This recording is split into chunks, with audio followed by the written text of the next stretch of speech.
मैं आपका मुशर्रफ हुसैन महजर नई गजल के साथ फिर आपके सामने हाजिर हूँ। गजल का मतला समाप्त फरमाइए। गम से नजरों को हटाकर देखिए, गम से नजरों को हटाकर देखिए, देखिए और मुस्कुरा कर देखिए। गम से नजरों को हटाकर देखिए, देखिए और मुस्कुरा कर देखिए। अपनी ऊंचाई नजर आती नहीं, अपनी ऊंचाई नजर आती नहीं, चाहे जितना सर उठाकर देखिए।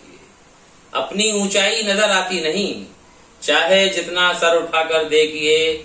और शेर देखें कि दोस्ताने का भरम खुल जाएगा, दोस्ताने का भरम खुल जाएगा। दोस्तों को आजमा कर देखिए, दोस्ताने का भरम खुल जाएगा। दोस्तों को आजमा कर देखिए और हंसते फूलों से इजाजत मांगकर देखें। गजल का शेर के हंसते फूलों से इजाजत मांगकर मेरे जख्मों को भी आकर देखिए। हंसते फूलों से इजाजत मांगकर मेरे जख्मों को भी आकर देखिए। और भूख का एहसास जब हो दोस्तों, भूख का एहसास जब हो दोस्तों, पहले हमसाये को जाकर देखिए। भूख का एहसास जब हो दोस्तों, पहले हमसाये को जाकर देखिए।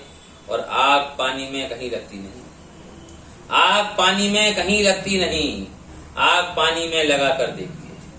आग पानी में कहीं लगती नहीं, आग पानी में लगा कर देखिए। और गजल का मक्ता देखें कि कौन देता है सिला इस दौर में, कौन देता है सिला इस दौर में। आप महजर आजमा कर देखिए, गम से नजरों को हटा कर देखिए, देखिए और मुस्कुरा कर देखिए। बहुत बहुत शुक्रिया।